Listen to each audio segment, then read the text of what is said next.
오늘 하나님께서 우리에게 주시는 말씀 요한계시록 1장 1절에서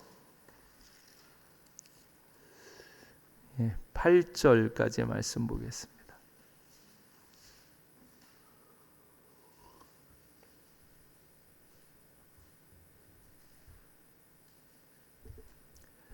요한계시록 1장 1절에서 8절까지의 말씀입니다. 한 절씩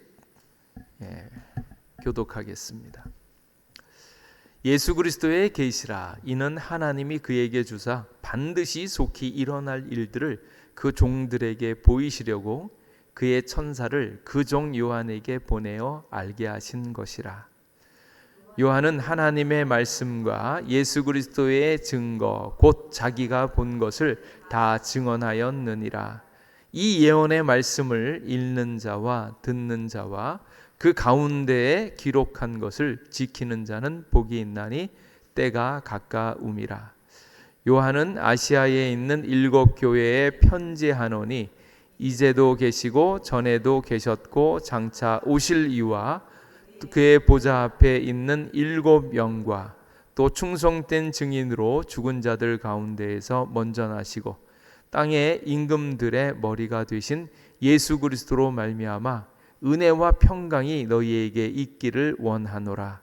우리를 사랑하사 그의 피로 우리 죄에서 우리를 해방하시고 그의 아버지 하나님을 위하여 우리를 나라와 제사장으로 삼으신 그에게 영광과 능력이 세세토록 있기를 원하노라. 아멘. 볼지어다 그가 구름을 타고 오시리라. 각 사람의 눈이 그를 보겠고 그를 찌른 자들도 볼 것이요 땅에 있는 모든 족속이 그로 말미암아 애곡하리니 그러하리라. 아멘. 주 하나님이 이르시되 나는 알파와 오메가라. 이제도 있고 전에도 있었고 장차 올 자요 전능한 자라 하시더라. 아멘. 우리가 이제 요한계시록 공부를 시작하는데요. 주만나에서 이제 서론 부분, 앞에 부분을 하고 좀 끝 부분이 있고 나머지 부분은 잘 나와 있지 않고 또 요한계시록에 대한 전반적인 이해가 없이는 그 말씀들을 들어가기가 어려울 것 같아서 요한계시록을 좀 살펴보려고 합니다. 요한계시록 보시게 되어지면 굉장히 좋으시죠? 안 좋은데 좋은 척? 요한계시록이 굉장히 많이 쉬우면서도 어려운 책입니다. 특별히 요한계시록에 대한 인식 자체가 종말에 대한 책, 심판에 대한 책, 그리고 마치 온 인류가 끝장날 것 같은 그런 종말이 예견되어지는 책이기 때문에 읽기가 많이 두렵고 어렵고 뭐 그런 책이고요. 그러다 보니까 실상은 어렵지 않은데 단지 문제는 어디 있냐면 익숙하지 않고 어색하기 때문에 그렇습니다. 그러니까 종말에 대한 두려움, 뭐 끝장에 대한 두려움 때문에 겁이 나고 뭐 그러니까 어떤 분은 성경을 쭉 읽다가 요한계시록은 건너뛰시는 분도 많으세요. 열심히 요한 1, 2, 3서까지 읽고 요한계시록 건너뛰고 다시 창세기로 가기도 하고 명확하게 설명되어지지 않기 때문에 또 사람들에게 두려움을 주기 때문에 그래서 오히려 더 많이 모르기 때문에 요즘 많은 이단들이 잘못 해석해서 사람을 옥죄어 매는 것이 요한계시록입니다. 가장 이단이 많이 들끓는 파트가 두 군데가 있는데 그게 뭔가 하면 성령에 관한 역사들하고 여기에 있는 종말론입니다. 성령은 뭐 여러분 우리가 성경 공부해서 잘 알고 있듯이 성령은 어려운 게 없어요. 왜 어려운 게 없냐면 예수 그리스도 안에 있는 모든 뜻들이 성령을 통해서 보여지기 때문에 예수님으로부터 벗어난 것들은 이상하다라고 보면 되어지는 거고요. 그래서 성령님께서 역사하실 때의 그 역사의 틀들은 예수님 안에서 다 확인되어질 수 있기 때문에 예수님에 대한 정확한 이해와 그 역사를 믿는 사람들은 성령에 대해서 오해할 것이 없습니다. 근데 그게 안 되어 있는 상태에서 성령에 대한 기적들, 은사들 뭐 이런 거 나오면 이걸 어떻게 처리할지를 모르는 거예요. 신기하고 놀랍고 뭔가 이제 강력한 신의 능력이 나타나는 것 같은데 그게 하나님의 능력인지 악령에 속한 것인지, 그리고 성령의 역사대로 그 은사가 계속 지속되어질 것인지, 그 은사를 어떻게 봐야 되는지를 사람들이 잘 모르기 때문에 성령론 거기에 이단들이 여러 가지 엉터리 일들을 많이 하고요. 그래서 이단들이 가장 많이 공격하는 데가 성령론, 뭐 귀신 역사, 병 고치는 역사, 뭐 이런 것들을 해가지고 사람을 미혹해 하지만 그 핵심은 예수님의 일들이요. 예수님을 더욱더 알고 믿고 깨닫게 하는 것이 성령의 일이다라는 것을 알면 아무 걱정이 없습니다. 근데 이제 여기 있는 종말론은 어떻게 된 것인가? 오늘 1장 1절의 말씀에 보면 예수 그리스도의 계시라 이렇게 나와 있어요. 그러니까 요한계시록은 예수님께서 보여주시는 새로운 세계입니다. 그러니까 예수님께서 지금까지 보여주셨던 그 복음의 세계가 장차 어떻게 나타날지를 정확하게 보여줍니다. 그러니까 요한계시록이라고 해서 예수님의 뜻과 예수님의 역사를 벗어나지 않는다라는 거예요. 하나님의 아들 예수 그리스도께서 이 땅에 오셨고, 이 땅에 오셔서 결국 하나님으로부터 난 성도들을 회복시키시고 그들을 주님께서 다시 오실 때까지 지키기 위하여 우리에게 꼭 도움이 되어지는 말들만 여기에 적혀져 있다는 거예요. 그래서 종말론 이러면 굉장히 두렵지만 이미 예수 그리스도 안에 있는 자는 종말이 2번, 3번 와도 하늘이 접히고 하늘이 땅이 꺼지고 아무리 그래도 염려할 것이 없어요. 왜냐하면 존재를 있게 하시는 그 하나님이 예수 그리스도를 통하여서 우리에게 오셨고, 그 예수님으로 말미암아서 우리가 이 세계가 무너지고 없어진다 해도 우리를 알고 사랑하시는 주님이 우리를 새롭게 만들어 줄 줄 믿습니다. 그걸 믿으라고 이 계시록을 쓴 거예요. 그래서 계시록에 있는 말씀을 쭉 보면서 주님이 얼마나 위대하고 높으신가, 또 우리를 향한 그 뜻이 한 번도 그쳐지지 않고 끝까지 우리를 지키신다라는 것을 확인하면서 주님과 동행할 수 있기를 바랍니다. 요한계시록 자 보시면 일단은 요한계시록은 요한이 썼겠죠. 사도 요한이. 우리가 로마서나 그 사도 바울의 이야기를 들어서 알고 있지만 사도 바울이 똑똑해가지고 바울 서신을 쓴 게 아니고요. 어떻게 썼습니까? 하나님이 가르쳐 주셔서, 하나님이 그를 불러서 바보 같은 나에게 주의 뜻을 부어주시니 전적인 은혜로 말미암아서 이것을 쓰는 것처럼 사도 요한도 마찬가지예요. 사도 요한이 똑똑해서 공부를 많이 해서 하는 것이 아니라 그가 하나님의 택한 자이고 하나님께서 그에게 뜻을 보여주셨으므로 하나님의 뜻이 그를 통하여 이렇게 나타나는 겁니다. 그래서 예수 그리스도의 계시라라고 했을 때 계시는 감춰져 있던 것이 드러나는 것을 이야기하는 거예요. 근데 참 재밌는 것이 똑똑하다는 사람들한테는 안 보이고요, 바보 같고 부족하다고 하는 사람들에게는 정말로 하나님의 뜻이 정말로 선명하게 잘 보이는 거예요. 사도 요한이 하나님으로부터 이 놀라운 뜻들을 전해받고 그것을 이렇게 나타내는 거예요. 그래서 환상을 보고 이 놀라운 일들을 경험한 것을 그대로 서술해 내는 겁니다. 그러니까 장차 세상이 어떻게 될까, 종말이 어떻게 될까, 어떤 신기한 일들이 일어날까, 그런 것들은 택한 자들에게 하나님께서 보여주시는데, 특별히 이 요한계시록에서는 사도 요한에게 보여주신 그 사실들 그대로 보여내는 겁니다. 그리고 그 이야기들을 이렇게 편지로 쓴 거예요. 그래서 오늘 있는 1장 4절 말씀에 보면 요한은 아시아에 있는 7 교회에 편지하노니 이제도 계시고 전에도 계셨던 장차 오실 이와 그의 보좌 앞에 있는 7 영과, 그래서 쭉 나오는 게 결국은 5절 말씀에 예수 그리스도로 말미암아 은혜와 평강이 너희에게 있기를 원하노라. 예수 그리스도로 말미암으면 은혜와 평강, 그거 주시려고 편지를 쓰는 거고요. 그리고 1절 말씀에 보면 이는 하나님이 그에게 주사 반드시 속히 일어날 일을 그 종들에게 보이시려고, 그 종들이라는 거예요. 예수 그리스도를 믿고 따르는 성도들, 그 종들에게 보이시려고 그의 천사를 그 종 요한에게 보내어 알게 하신 것이다.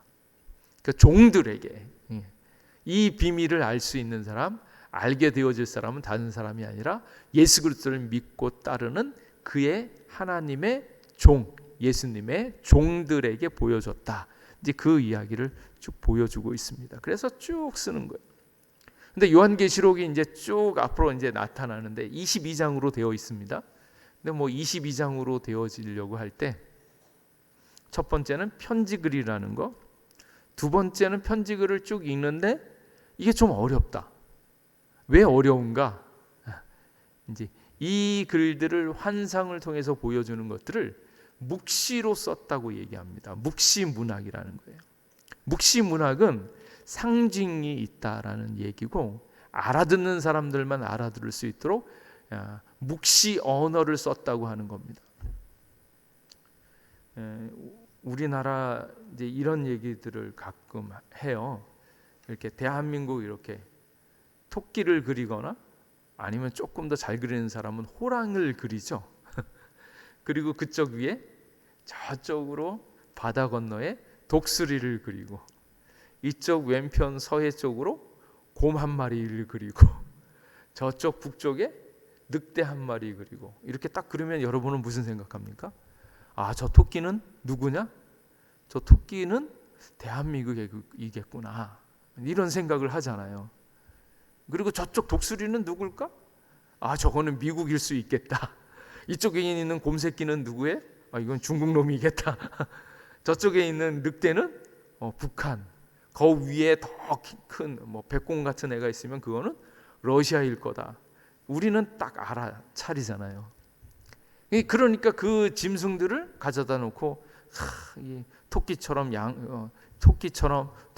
토끼처럼 평화를 사랑하고 있었던 한 마을이 있었는데 저쪽에 있는 독수리 동네에 있는 독수리가 우리를 집어삼키려고 하고 옆에는 곰 새끼가 우리를 완전히 밟으려고 하고 이러면 야, 이게 대한민국이 위태하구나. 근데 이런 생각을 갖는 거예요. 근데 이런 종류가 묵시 문학이라는 거예요. 그러니까 당시에 있었던 요한계시록을 썼을 때 여러 이런 이야기들을 했을 때 대부분에 있는 사람은 정확하게 그게 뭔지는 모르지만 대략 흐름은 아, 이게 이런 얘기구나.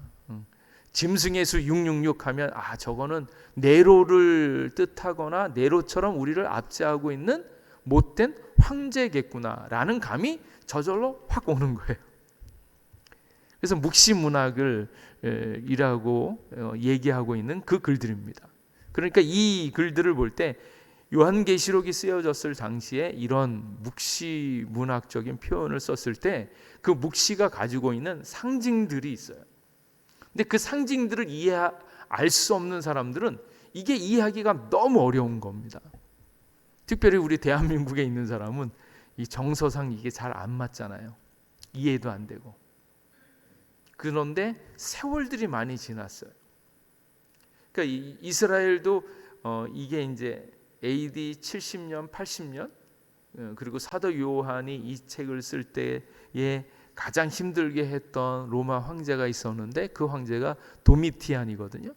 도미티안이 81년부터 96년까지 로마 황제로 있으면서 그 사람이 칙령을 해가지고 도미티안 칙령을 해서 황제에게 절하지 않고 그러면 엄청난 박해를 가했던 그 박해의 시기에 이런 얘기들을 썼던 거죠.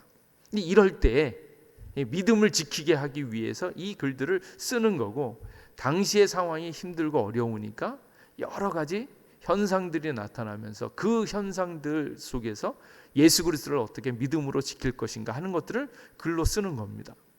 특별히 요한계시록에 보면 여러 가지 이제 상징의 언어들이 나오는데, 그 상징의 언어들 어떤 것들이 나오나요? 한번 찾아볼까요? 요한계시록 12장 14절 같은 경우에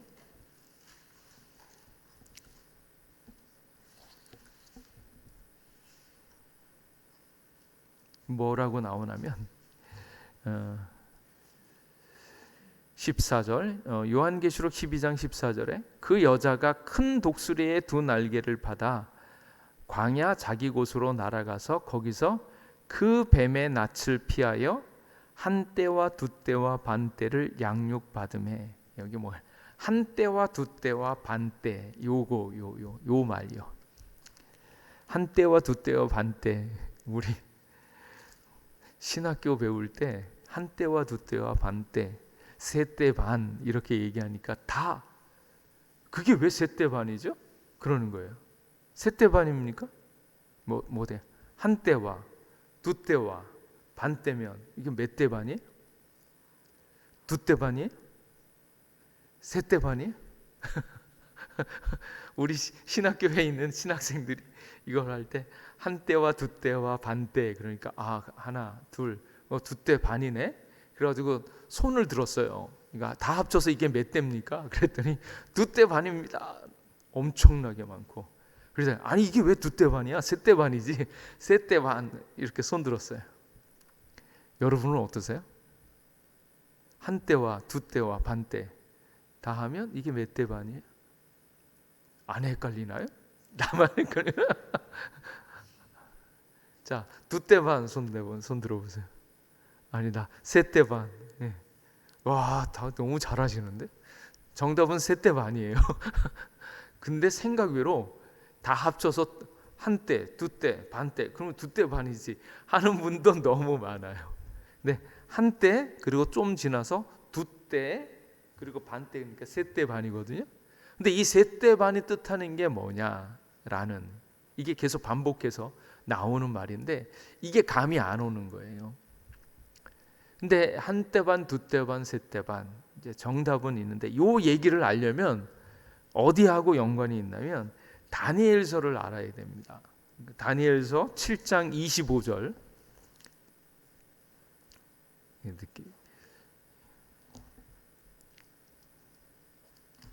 뭐 예시만 들 거니까 그냥 가볍게 한번 찾아보세요. 다니엘서는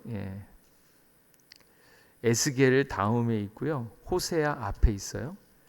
다니엘서 7장 25절. 거기에 보면 한번 같이 한번 읽어볼까요?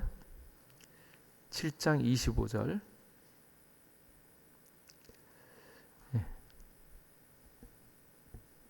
같이 한번 읽어보겠습니다. 시작. 그가 장차 지극히 높으신 이를 말로 대적하며 또 지극히 높으신 이의 성도를 괴롭게 할 것이며 그가 또 때와 법을 고치고자 할 것이며 성도들은 그의 손에 붙임받아 한 때와 두 때와 반 때를 지내리라. 그렇게 하고 12장 7절, 다니엘서 12장 7절.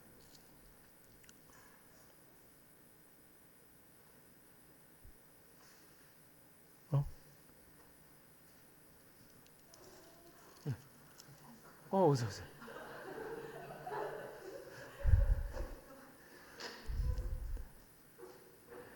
다니엘서 12장 7절.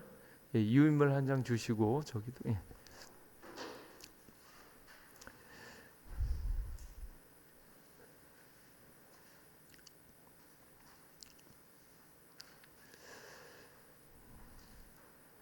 자, 그거 한번 같이 한번 또 읽어보겠습니다.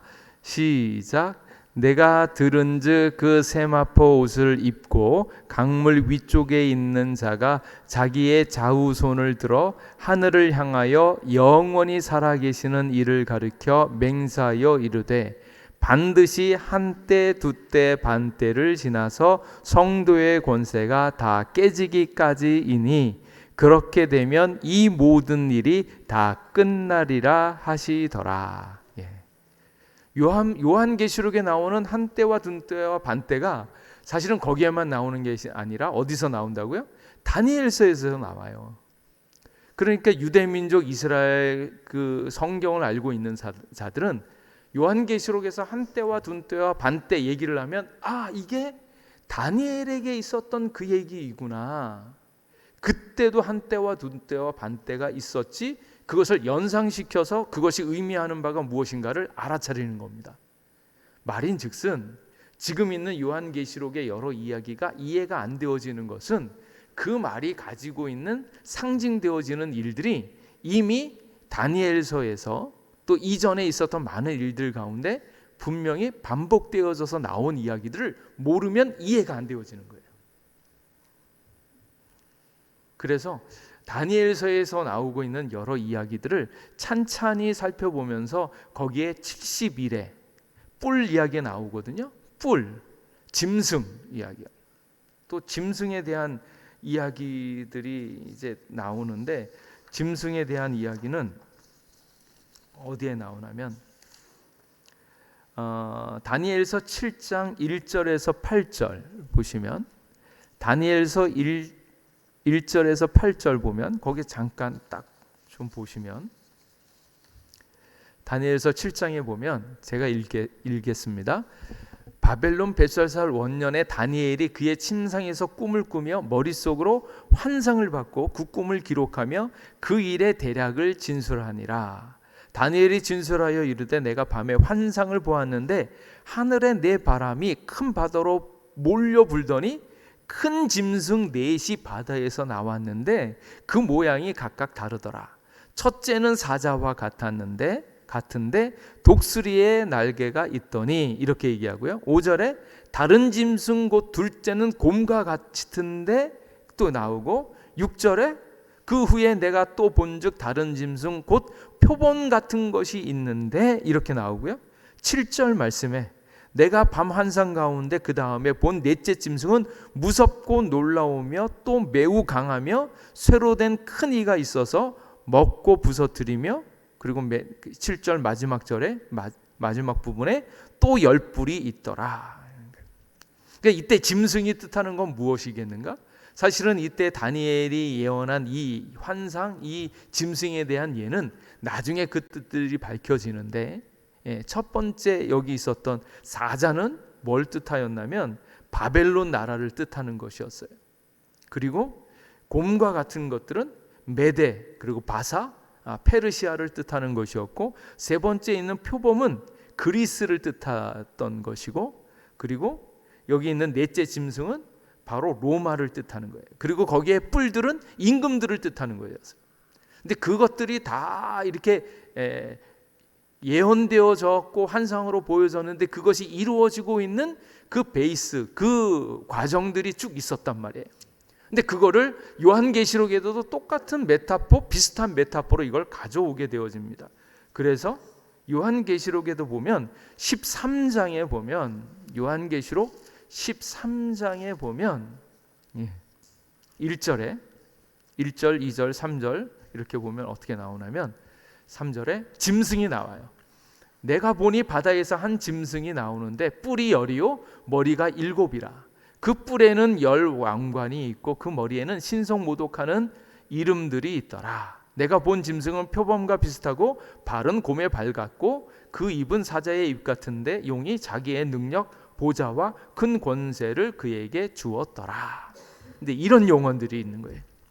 그러니까 다니엘서에서 나오고 있는 예언에 대한 여러 가지 묵시문학적인 표현들, 그 표현들에 대한 이해가 있어야지 이런 것들이 요한계시록에서 전체적인 흐름에서 이것들이 이해가 되어진다. 그러니까 너무 이해가 안 되어진다고 낭망하지 마시고 우리가 익숙하지 않아서 그렇구나. 잘 아직까지는 전체적으로 잘 많이 안 봐서 그렇구나. 이렇게 이해하시고 겁내지 마시라. 요한계시록은 자꾸 읽으시면 돼요. 근데 요한계시록이 그렇게 어려운 책은 아닙니다. 왜냐하면 어려운 부분이나 확실히 해야 될 부분은 또 해석을 해 주세요. 정확하게 해석을 해 주시니까 염려하지 말고 그 이야기들을 봐야 한다라는 거예요. 그래서 한때 두때 반때 이 얘기도 엄청 많이 나오고요. 다니엘서 7장 25절에 12장 7절에 나왔고, 이제 요한계시록에는 11장 2절, 11장 3절, 12장 6절, 12장 14절, 13장 5절 계속 나옵니다. 한때는 보통은 한 달을 가리켜요. 한 달이 아니라 한 해를 가리킵니다. 한 해. 그러니까 한때, 두때, 반때면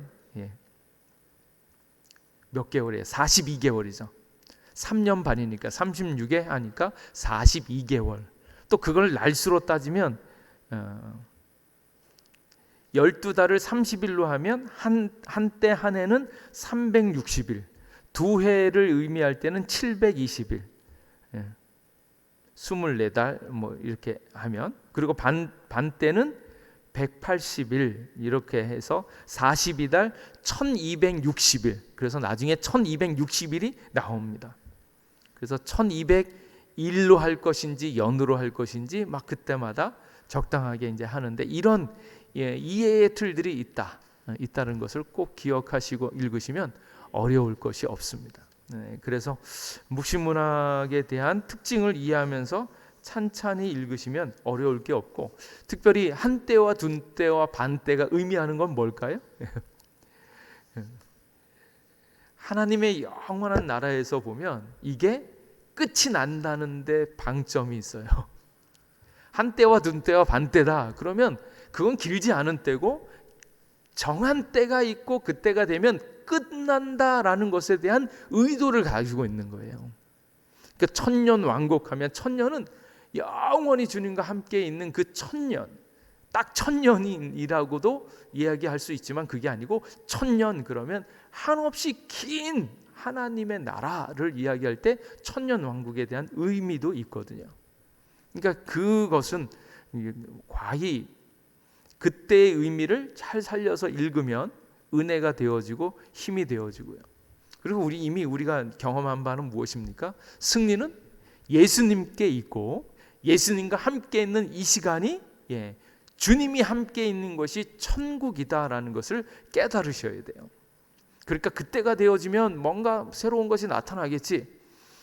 나타나는데 중요한 것은 그때가 하나님 손에 있고 하나님 역사에 있으니 우리는 예수님을 믿고 의지하면서 끝까지 인내해야 된다. 예수님과 동행해야 된다. 이게 핵심입니다. 그리고 승리는 예수님께서 이미 하셨고, 승리하신 예수님과 우리가 함께 있고, 고난의 때는 한때 두때와 반때가 된다 할지라도 그것은 반드시 끝나니까 염려하지 말고 주님을 끝까지 믿고 의지해라. 이제 이런 흐름으로 되어져 있습니다. 그래서 요한계시록의 핵심은 예수 그리스도의 승리입니다. 그리고 그 승리가 누구의 승리가 되어져야 하는가? 교회 성도의 승리예요. 예수 그리스도의 몸인 교회가 승리하도록 하나님께서 이미 만들어 놓으셨고, 그때 마지막까지 견디는 그 사람이 참다운 성도다, 참다운 교회다, 이것을 보여주고 있는 이야기가 바로 요한계시록이다라는 것을 잘 보셔야 됩니다. 자, 그래서 거기 제가 이제 유인물을 좀 드렸는데, 이게 아주 오랫동안 고민하면서 정리한 요한계시록은 7개 계시로 되어 있어요. 많이 이렇게 어렵지 않아요. 큰 7개의 계시로 되어 있는데, 그 7교회 7메시지, 7인 7나팔, 그리고 5번째에 있는 7대접. 그래서 뭐 우리가 외울 때 인나대 이렇게 7인 해가서 6번째 떼어지고 7번째 인이 떼어질 때 일곱 나팔이 열리고, 일곱 나팔, 일곱 번째에 일곱 대접이 열리고 이렇게 되어지는 거예요. 그리고 예수님의 재림과 승리, 새 예루살렘, 이렇게 해서 일곱 덩어리가 되어져 있습니다. 많이 뭐 이렇게 반복되어지고 왔다 갔다 할 것 같지만 그렇게 많이 어렵지 않고 요 흐름입니다. 근데 그 찬찬히 보시면 계시록이 참 위대한 책인 것은 성경의 처음과 나중이라는 거예요. 그러니까 처음은 창세기인데 창세기가 하나님께서 만들어 놓으신 하나님의 나라의 처음 시작이잖아요. 근데 그것이 인간의 죄로 말미암아서 망가졌거든요. 근데 그 망가진 것들을 회복시킬 때 하나님께서 그 망가진 세상과 하나님의 그 뜻을 가지고 있는 성도들을 최종적으로 어떻게 완벽하게 회복할 것인가, 그 처음과 끝을 보여주는 거예요. 그러니까 창세기가 있으면 그것의 완전한 회복이 요한계시록입니다. 그래서 이게 수미 쌍관으로 이루어져 있다, 그렇게 얘기합니다. 그래서 창세기와 요한계시록은 굉장히 많이 닮아 있습니다. 어떻게 닮았냐? 시작이 있으면 끝이 있고 그 이야기를 계속 보여주고, 하나님께서 하늘과 땅을 창조하셨다면 계시록에는 새 하늘과 새 땅을 창조하시고, 그리고 창세기에는 하나님께서 빛이 있으라 하시면서 빛을 창조하셨지만 계시록에는 그 빛과는 비교할 수 없는 예수님 자체, 하나님 자체가 빛이 되어주시는 그 거룩한 성을 밝힌다라는. 그리고 창세기에는 교활한 사탄이 등장하여 인간을 미혹하지만 계시록에는 그 사탄을 결박시켜서 불못에 던지는 거예요. 그러니까 이 처음에 만들었던 그 세상을 완벽하게 하나씩 하나씩 회복하면서 그것을 정리하고 있는. 그래서 창세기에서는 인간이 낙원을 상실하였지만 계시록에서는 그 낙원을 회복시킵니다. 우리 또 장례식장 이름이 쉴 낙원이잖아요. 이거 참 헷갈렸는데, 처음에 있는 것들은 낙원을 잃어버릴 실자를 쓰고 쉴 낙원인데 그게 참 쉴 수 있는 쉴 낙원으로 바뀌었더라고요. 그래서 복낙원 이렇게 해야 되는데 그것을 회복시키는 거고요. 그리고 자연이 망가지고 가시덤불을 내고 엉겅퀴를 냈지만 이제 계시록에는 자연이 사람을 부양하고 위로하는 걸로요. 생명나무, 그런 모든 것들이 회복되어지는 것으로 이제 나와 있고, 그리고 또 요한계시록 자체도 그 많은 학자들이 연구를 해 보니까 이것이 처음에 시작해서 쭉 들어가면서 가장 그 중심에 핵심이 있고요. 그 핵심으로부터 다시 회복되어지는 거예요. 그러니까 그 이야기를 잘 볼 수 있는 게 이 뒷면을 한번 보세요. 뒷면에 이거 제가 쭉 썼는데 제일 위쪽에 보면 서론 있죠. 서론. 가장 핵심적인 말씀이 1장 3절 한번 보시죠. 꼭 한번 요거는 다시 한번 짚어야 되는 1장 3절 한번 한 목소리로 같이 한번 읽어볼까요? 시작. 이 예언의 말씀을 읽는 자와 듣는 자와 그 가운데에 기록한 것을 지키는 자는 복이 있나니 때가 가까움이라. 어떤 사람이 복이 있다 그랬어요? 읽는 자. 그러니까 요한계시록이 왜 어렵냐, 이게 왜 이해가 되어지느냐, 정말 그렇게 되어지느냐 이렇게 따지지 마시고 그냥 읽으세요. 그냥 읽으시고 그 다음에는 뭐 해요? 또 들으시고 그 가운데 기록되어진 것들 중에서 지킬 수 있는 것들은 지키시고, 이러면 복이 되어집니다. 그러니까 요한계시록을 한 번에 다 꿰서 이해를 한다? 그럴 수 없고요. 내가 참 착각 가운데 있는 것들이 요한계시록을 다 부셔서 마실 사람이 없습니다. 완벽하게 이해할 사람이 없어요. 충분히 예수 그리스도를 믿고 의지하는데 꼭 필요한 부분만 우리가 알아차리는 거지 완벽하게 이해할 수 없습니다. 그리고 이걸 완벽하게 이해하는 사람은 누군가 하면 성령으로 말미암아서 통달하는 사람만 알 수 있는 거예요. 그러니까 완벽하게 이해하겠다라는 욕심을 다소 내려보시고, 물론 이제 이단적으로 하시면 안 됩니다. 이제 그거는 제가 분명히 가르쳐 드리는데, 이단적으로 나아가시면 안 되고 자의적으로 해석하시면 안 되고, 그러니까 해석하는 일들을 더 많이 하지 마시고 그건 잠시 멈춰 놓으시고, 일단 읽는 것과 듣는 것, 그 안에 기록된 것을 지켜 행하는 것, 여기에만 힘쓰시면 돼요. 이거 요한계시록 가지고 날마다 싸우는 게 그거예요. 네 틀렸다, 네 틀렸다, 내가 맞다. 그러지 마시고 듣는 것과 읽는 것, 그리고 정말로 저 사람 이야기가 이상하냐? 신천지가 이상한 거거든요. 신천지가 예수 그리스도의 중심적으로 봐야 되는데 그렇지 않으니까 문제가 생기는데, 그런 것들은 와서 질문하시고 물어보세요. 말씀에 대해서 이상하거나 어긋나는 것 있으면 언제든지 오셔서 물어보시고 말씀의 빛에 비추어서 확인하셔야 됩니다. 그거를 안 하려고 하시면 오류에 빠질 확률들이 많습니다. 그러니까 일단은 읽는 자와 듣는 자와 그 가운데 기록한 것을 지키는 자가 복이 있으니까, 복을 받기 위하여 자꾸 읽으시고 들으시고 지켜 행하는 거예요. 그게 복 받는 비결입니다. 그래서 요한계시록을 무서워할 게 아니라 계속 듣고 읽고 듣고 읽고 하시면 되어져. 그래서 복이 있으리라, 읽는 자와 듣는 자와 지키는 자. 그게 이제 첫 번째고요. 첫 번째 분량이 2장 3장에는 무엇이 나오냐면 7 교회에 보여주는 말씀입니다. 이 이야기들을 쭉 써요.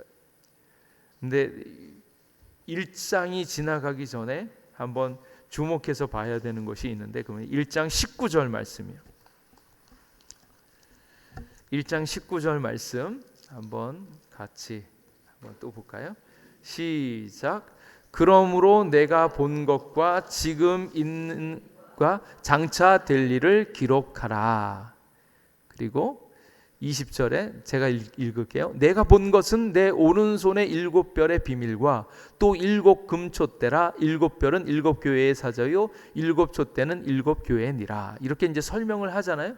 근데 이제 여기 있는 19절, 그러므로 내가 본 것과 지금 있는 일과 장차 될 일을 기록해라. 여기 이제 세 가지가 나오죠.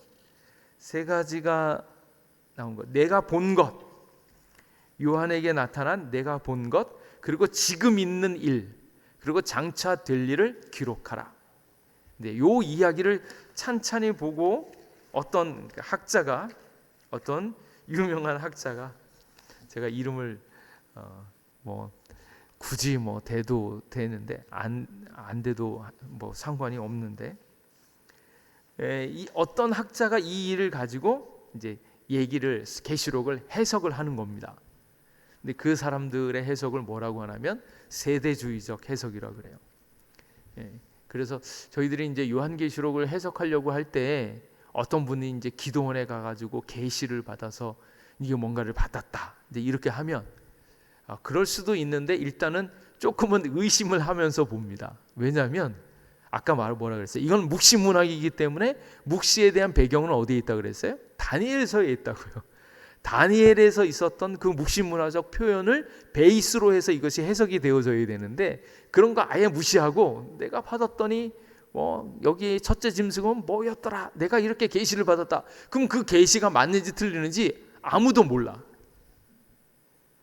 그러니까 우리나라에서 목사님들이 가장 많이 많이 감명을 받으면서 읽었던 요한계시록에 가장 많이 팔린 책이 기도원에서 받아서 했는데 그게 너무 좋았다 그러는 거예요. 근데 이제 신학자들이 다 하는 얘기는 그 요한계시록 강에서는 잘못됐다, 이제 이 얘기를 하는 거예요. 왜냐하면 성경이 이야기하는 바를 온전히 가르쳐주지 않기 때문에 그런 거고요. 그리고 그 당시에 있었던 이제 많은 해석들이 어디에 기반을 두었냐면 바로 여기 있는 1장 19절이에요.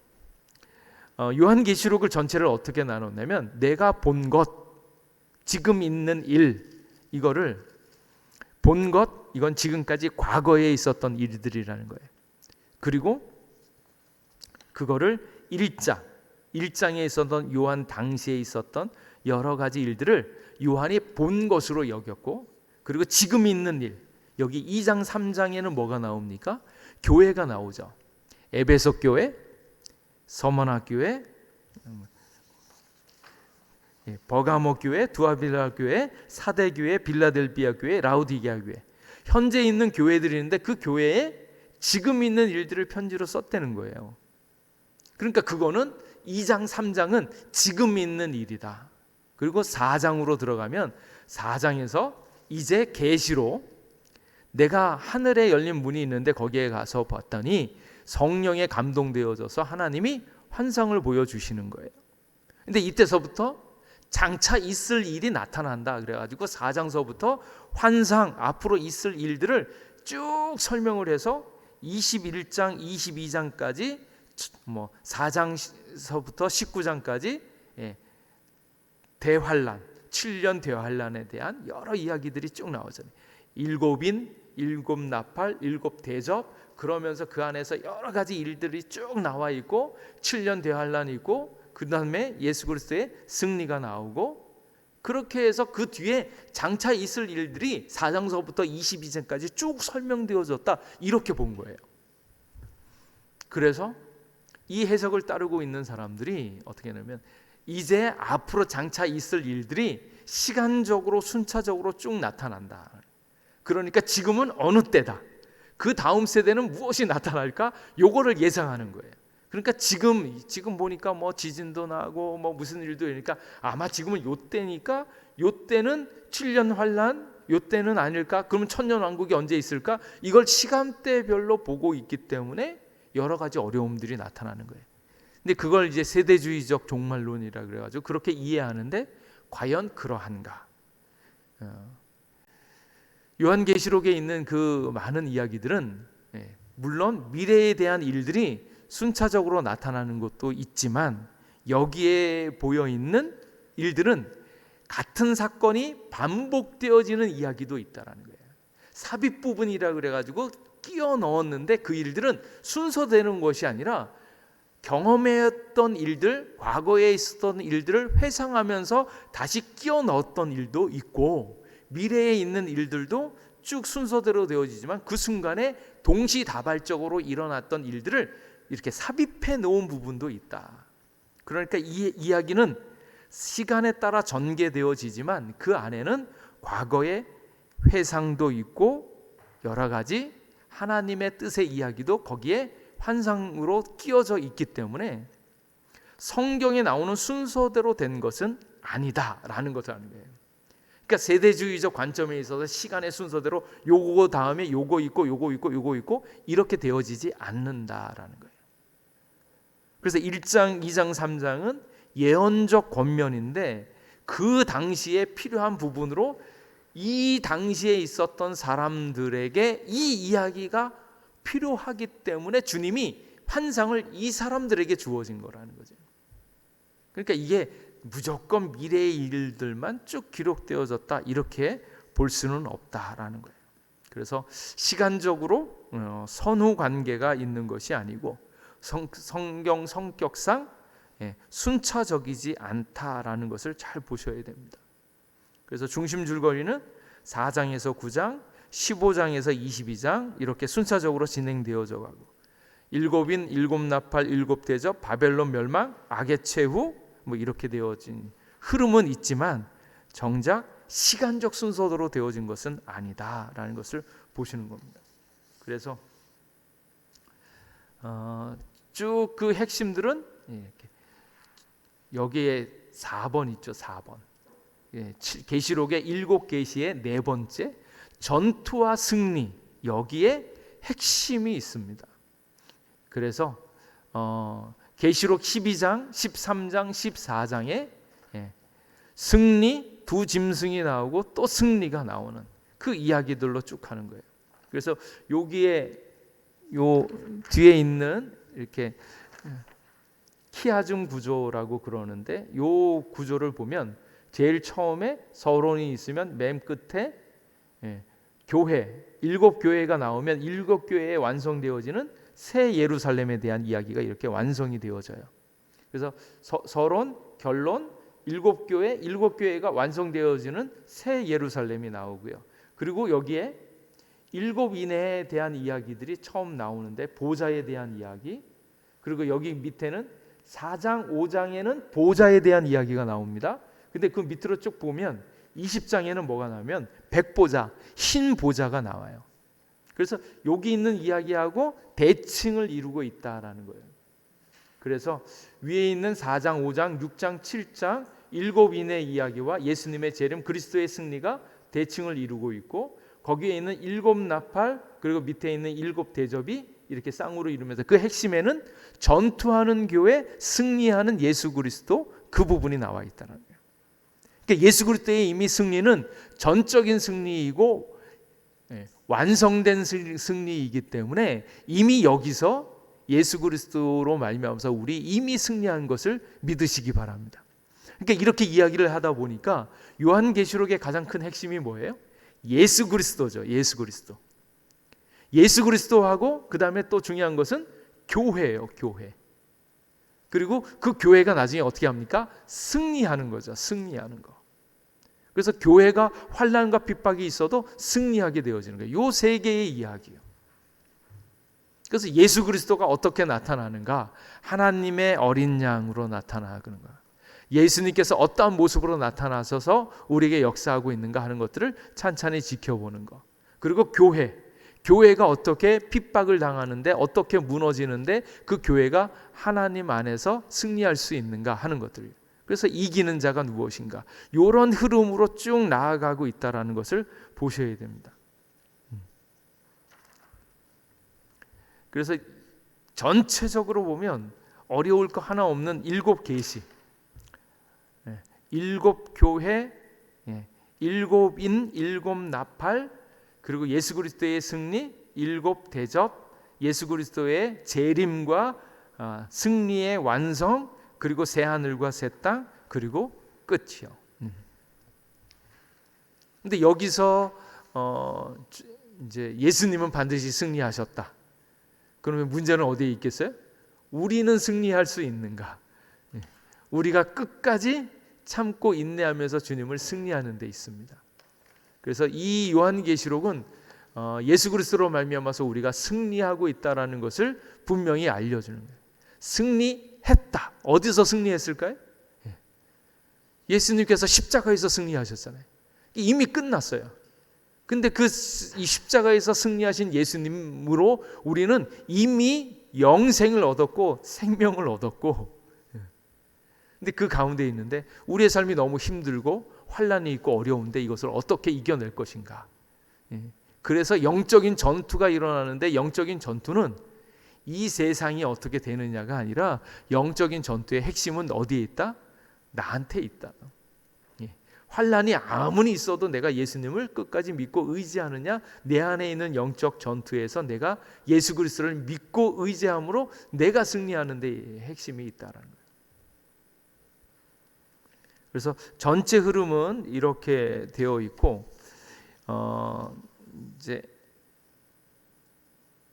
또 한 가지 더 봐야 되는 것은 이제 1장 2장을 여기에 이제 복이 나오는데, 그래서 아까 계속 복 얘기 나왔잖아요.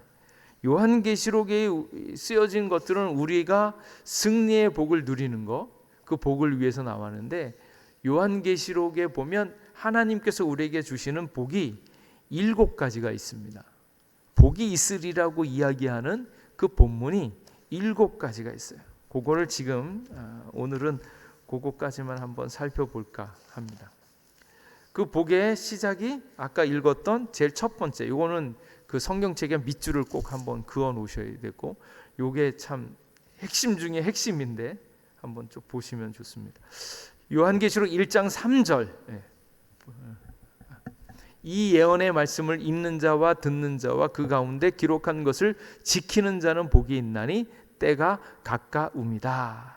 그래서 요즘 시대에 자꾸 뭐 스마트폰이나 유튜브나 인터넷이 지배하고 있는, 또 요즘에 또 가끔 책도 뭐 좋다 그래요. 책 읽는 사람이 승리한다 뭐 이렇게 얘기하는데, 그게 아니라 이 계시의 말씀. 그래서 제가 여러 가지 이제 막 신앙을 더 좋게 하기 위해서 여러 가지 막 책을 소개시켜 드리고 싶은 마음도 많은데, 그것보다는 성경책을 좀 더 많이 읽어라. 성경책을 더 많이 읽을 때 특별히 요한계시록을 읽어라. 요한계시록 대가들이 있죠. 영적인 눈들이 띄어진 대가들. 길선조 목사님 같은 경우는 거의 요한계시록을 다 외우셨다고도 얘기해요. 하도 많이 읽고 또 읽어서 거의 다 외웠다, 뭐 이렇게 얘기하는데, 이 말씀을 가까이 하는 자가 복이 있다, 이제 그거고요. 두 번째 복은 계시록 14장 13절에 있습니다.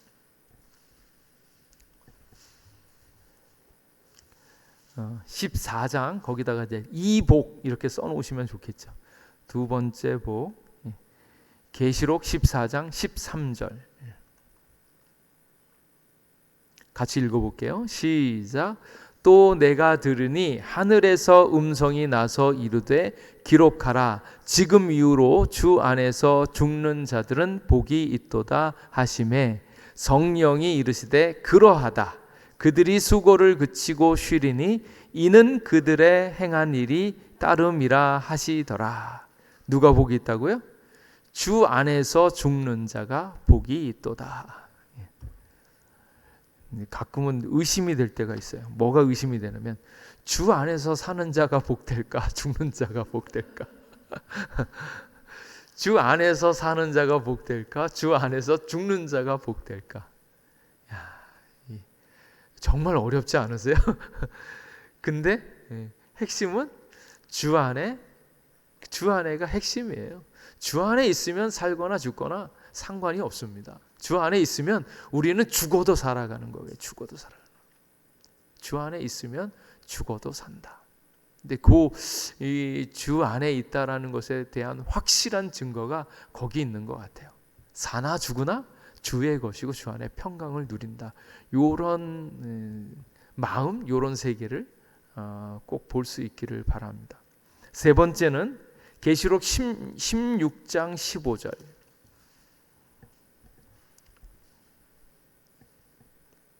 16장 15절 또 같이 한번 읽어보겠습니다. 시작. 보라, 내가 도둑같이 오리니 누구든지 깨어 자기 옷을 지켜 벌거벗고 다니지 아니하며 자기의 부끄러움을 보이지 아니하는 자는 복이 있도다. 예, 복이 있도다.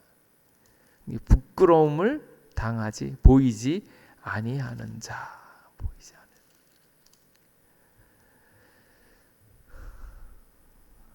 옷은 뭘까요? 옷은 세마포 옷은 예수 그리스도의 보혈입니다.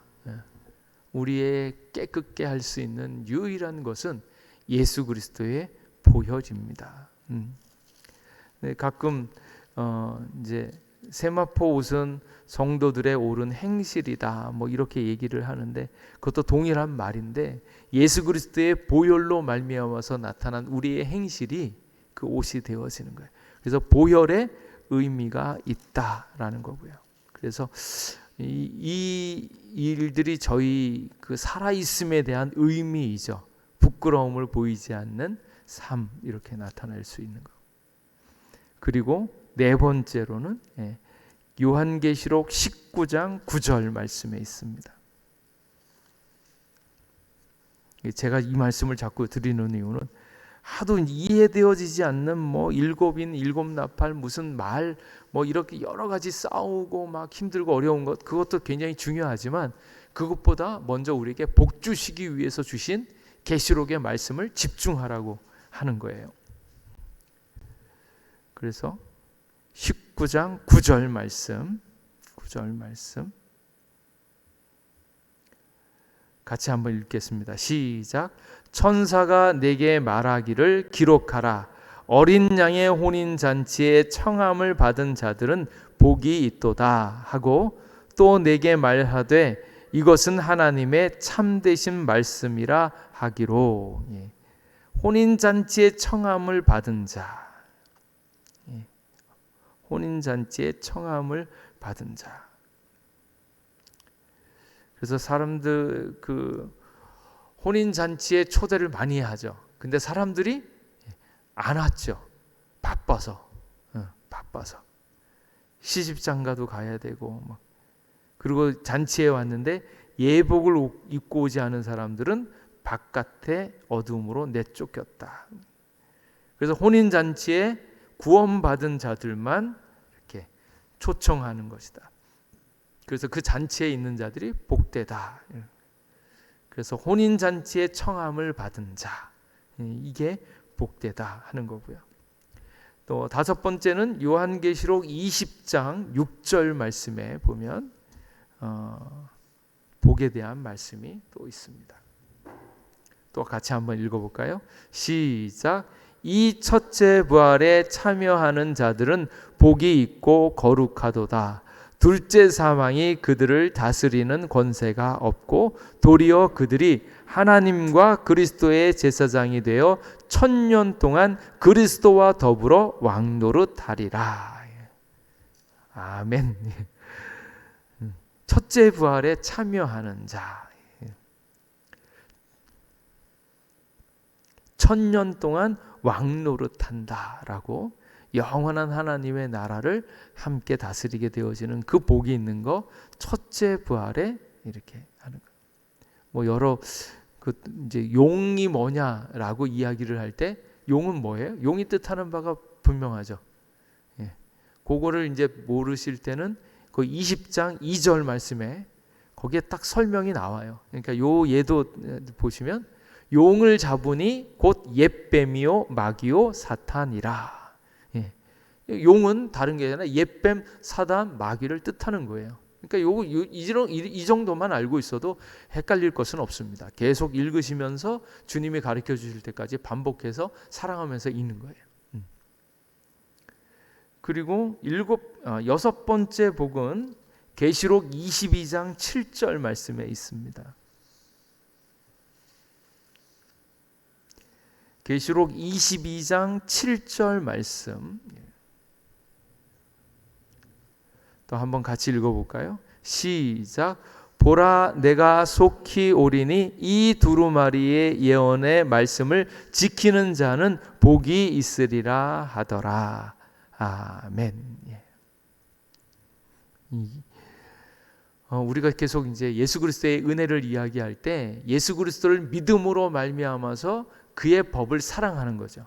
법을 지켜서 구원 얻는 게 아니고 주님의 은혜를 받은 사람들은 하나님의 계명을 사랑할 수밖에 없고 사랑을 지킬 수밖에 없고 또 지키는 것을 보니까 우리가 하나님께 속한 자인 것이 증명되어지는다라는 거예요.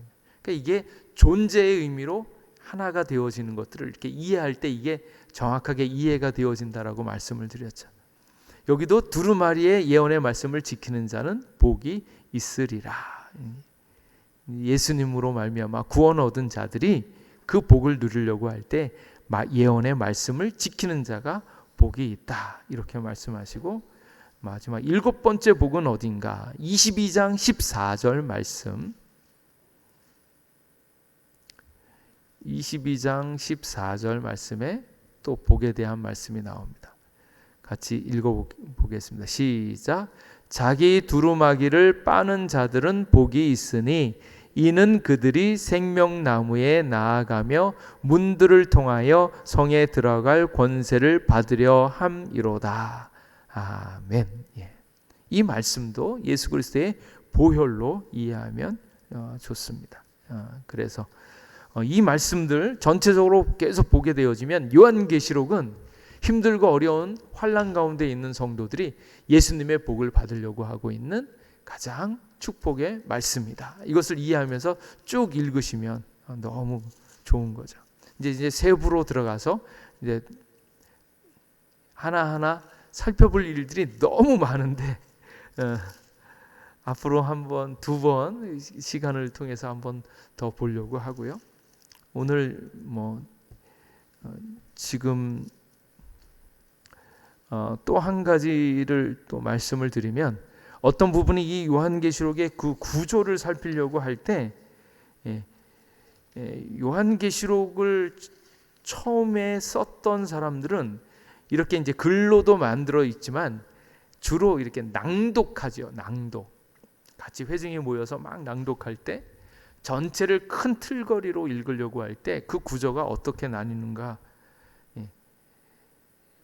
이제 성경학자들이 연구를 쭉 해보던 가운데 특징적으로 나오던 이렇게 한번 쉬었다 가고 있는 그 맥락이 어딘가 이야기를 할 때 그게 어딘가면 환상이 4번 나온다라고 봐요. 그게 어디 나오는가? 쭉 이제 서론 이렇게 얘기 나오고 본론으로 이제 들어가려고 할 때 1장 10절 말씀에 보면 이렇게 말씀이 나와요. 주의 날에 내가 성령에 감동되어. 이 주의 날이라고 하면 주일입니다. 예배드리는 주일.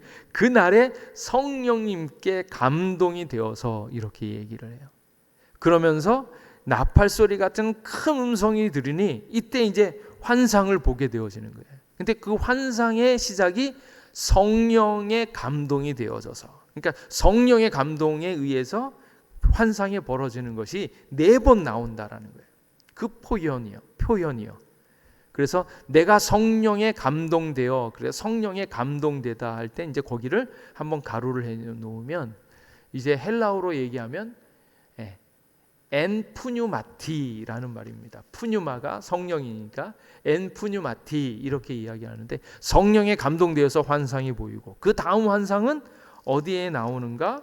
4장 2절에 나오는 거예요. 이렇게 이제 맥락이 한번 또 떨어집니다. 이게 지금 나누어질 때 4장 2절에 보면 내가 곧 성령에 감동되었더니 보라 하늘의 보좌를 베풀었고 보좌에 앉으신 이가 있는데 그분이 이제 4절에 또 보좌에 둘려 24 보좌들이 있고 그 보좌 위에 24 장로들이 흰 옷을 입고 머리에 금관을 쓰고 앉았더라. 근데 이 환상이 쭉 보이는 거예요. 그래서 두 번째 환상이 보여지는 것 4장 2절부터 성령에 감동되었더니, 이것도 엔푸뉴마티라는 말로 이렇게 나오고 있습니다.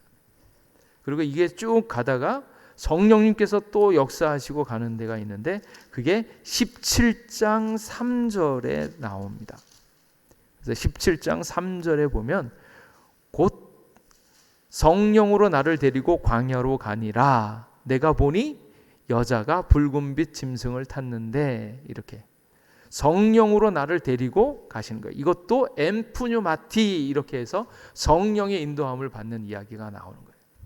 그러니까 이 모든 이야기가 예수 그리스도의 계시인데 그 예수 그리스도의 계시가 성령에 의해서 우리에게 말씀하여 주고 있다라는 것이고, 그리고 네 번째는 21장 10절 말씀에 보면 그렇게 나옵니다. 21장 10절 말씀에 성령으로 나를 데리고 크고 높은 산으로 올라가 하나님께로부터 하늘에서 내려오는 거룩한 성 예루살렘을 보이니, 이렇게 해서 거룩한 성 예루살렘을 나에게 보여주는 그 은혜가 성령님을 통해서 나에게 왔다. 그리고 22장서부터 맺은 말로 이렇게 얘기합니다. 이렇게 4번의 성령에 크게 감동되어져서 이 일들이 쓰여졌다 하는 것도 보시면 되어지고요. 자, 오늘은 그러면 2장하고 3장 이렇게 교회들에 보여지는 이야기들이 나오는데, 오늘날 교회들에게 주시는 말씀하고도 굉장히 흡사 비슷하죠.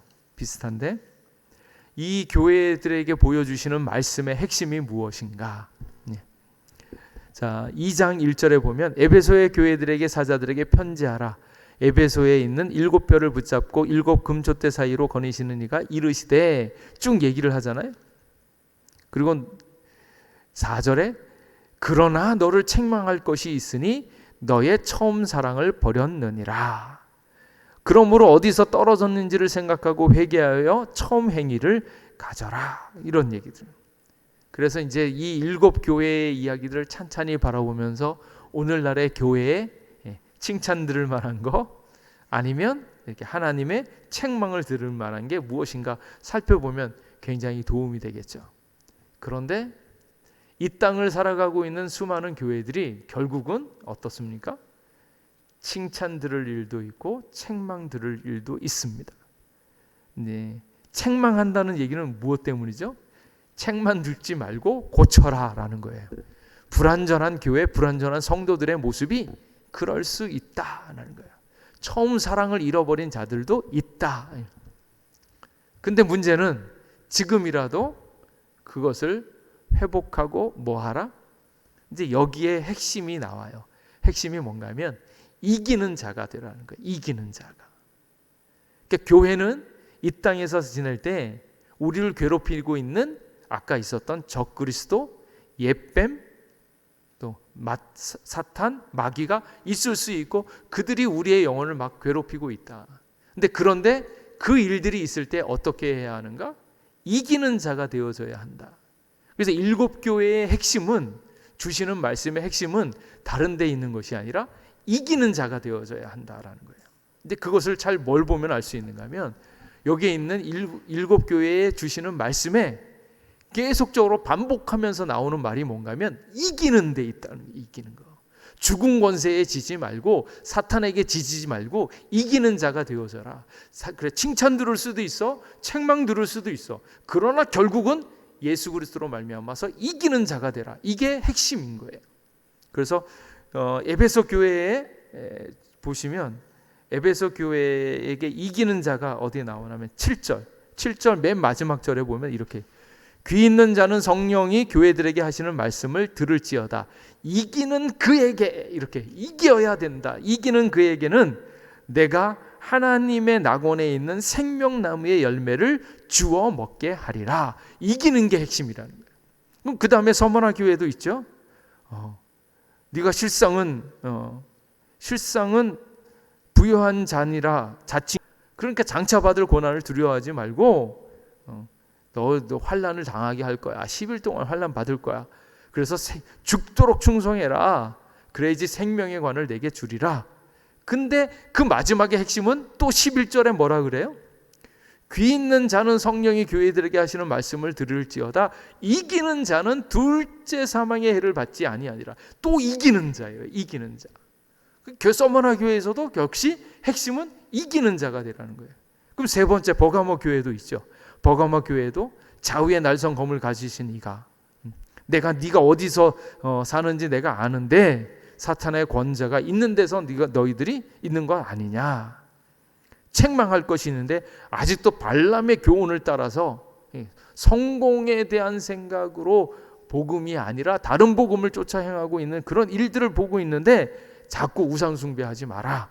그래서 결국 쭉 회개해라. 그리고 나서 다시 마지막 절 17절에 보면 뭐라고 얘기해요? 귀 있는 자는 성령이 교회들에게 하시는 말씀을 들을지어다. 이기는 그에게, 또 이기라고 얘기하는 거예요. 계속 이기라고. 이기는 그에게 내가 감추었던 만나를 주고 또 흰돌을 줄 터인데 그 돌 위에 새 이름을 기록한 것이 있나니 받는 자 밖에는 그 이름을 알 사람이 없도다. 그래서 지금 있는 서머나 교회도, 버가모 교회 있잖아요. 버가모 교회 2장 17절 말씀에 이기는 그라고 얘기하고요. 두아디라 교회는 또 예수님께서 내가 네 사랑과 믿음과 섬김과 인내를 알고 나중 행위가 처음 것보다 낫다.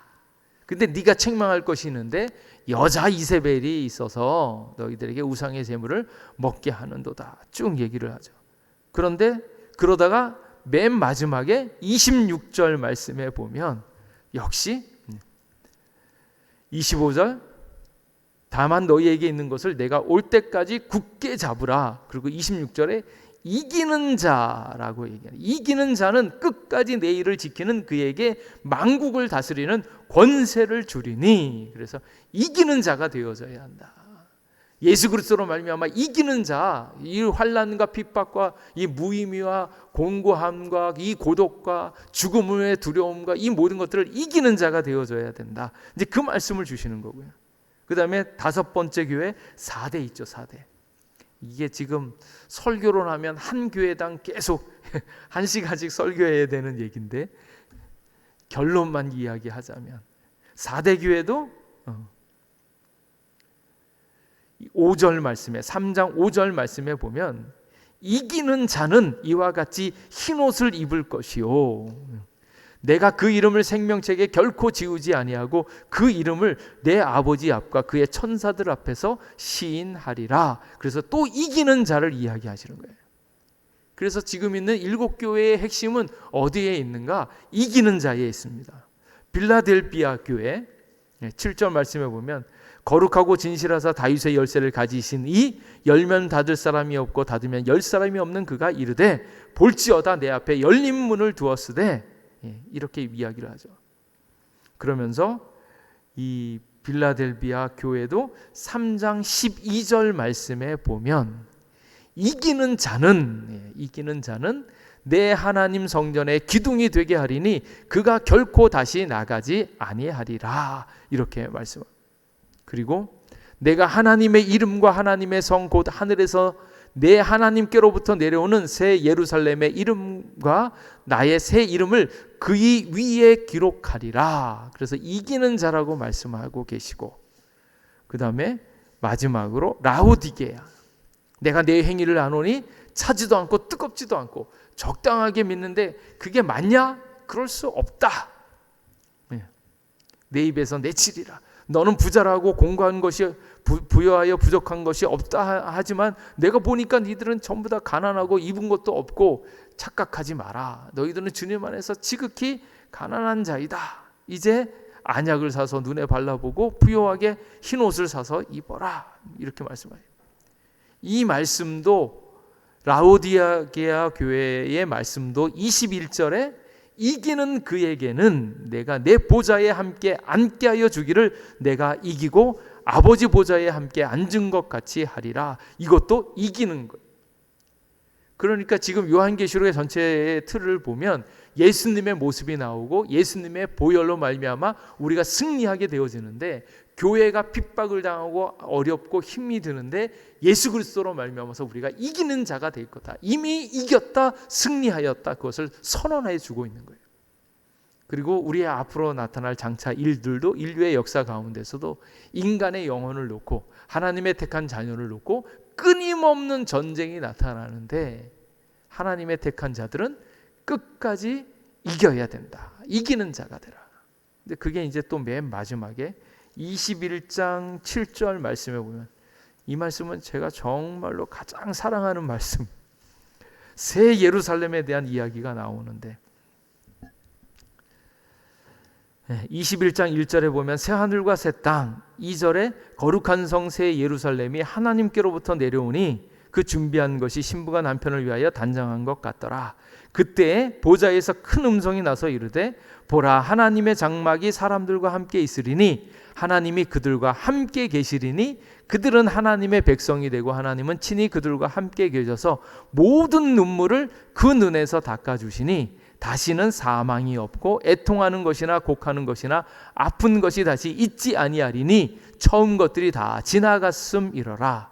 보좌에 앉으신 이가 이르시되 보라, 내가 만물을 새롭게 하노라 하시고, 또 이 말은 신실하고 참되니 기록하라 하시고, 또 내게 말씀하시되 이루었도다. 나는 알파와 오메가요 처음과 마지막이라. 내가 생명수 샘물을 목마른 자에게 값없이 주리니 이기는 자는 이것들을 상속으로 받으리라. 나는 그의 하나님이 되고 그는 내 아들이 되리라.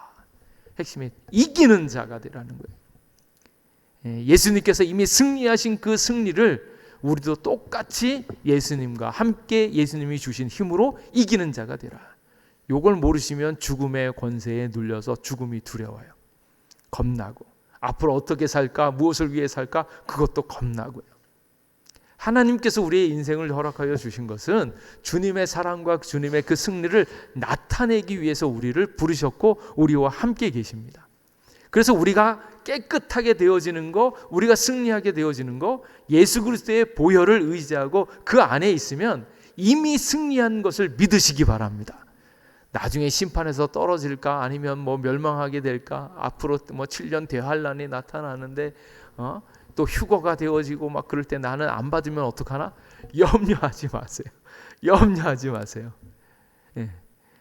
세대주의적 그런 해석으로 앞으로 장차 어떻게 될 텐데 뭐 지진이 나타나고 환란이 나타나고, 그런 것이 있다 할지라도 하나님께서 택한 자녀들은 눈동자처럼 보호하시고 반드시 이겨나갈 수 있는 힘과 능력을 주시면서 이미 승리하신 줄 믿으시기 바랍니다. 그것 때문에 이 요한계시록은 소망의 책이에요.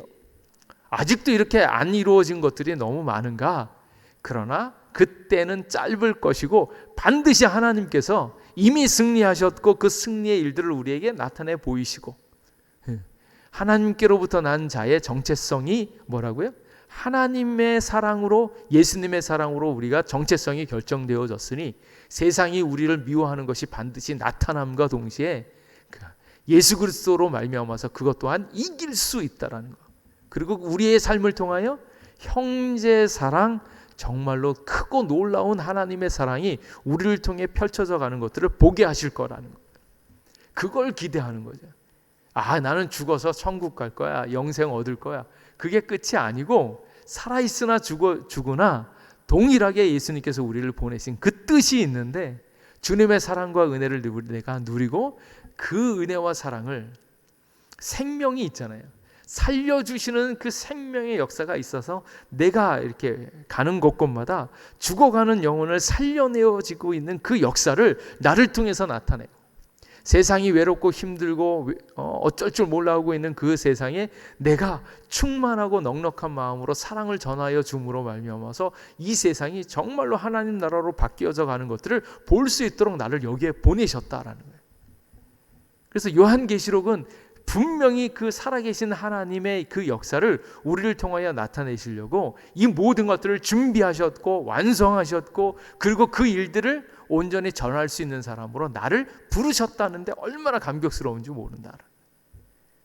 그래서 힘이 들고 어려울 때마다 다시 요한계시록을 읽으시면서 죽은 권세를 이기시고, 그리고 우리를 이 땅에 보내신 주님의 뜻, 그 사단이 아무리 우리를 힘들게 하고 무너지게 한다 할지라도 결국은 우리가 승리한다는 것을 굳게 믿으면서 하루하루를 승리의 날로 만들어갈 수 있기를 간절히 원합니다.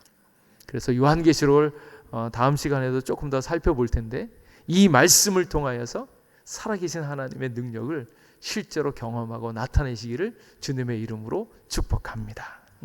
기도하겠습니다. 하나님, 오늘도 우리와 함께 해주셔서 감사합니다. 승리하시고 또 승리를 우리에게 허락하여 주시고, 또 우리를 통하여 많은 사람들을 승리의 기쁨 가운데 인도하게 하신 그 놀라운 은혜에 감사드립니다. 우리의 삶이 힘들고 어려울지라도 다시금 주 예수 그리스도를 믿고 의지함으로 일어서게 하여 주시옵소서. 죽은 권세에 지지 말게 하시고 옛뱀 사탄 마귀의 유혹과 그들의 공격에 무너지는 것이 아니라 그럴수록 더 강하신 예수님의 사랑과 그 은혜를 드러내는 인생이 되게 하여 주시옵소서. 예수님을 믿음으로 말미암아 승리를 누리는 저희들 되게 도와주시옵소서. 그 크신 은혜에 감사드리옵고 예수님 이름으로 기도하옵나이다. 아멘.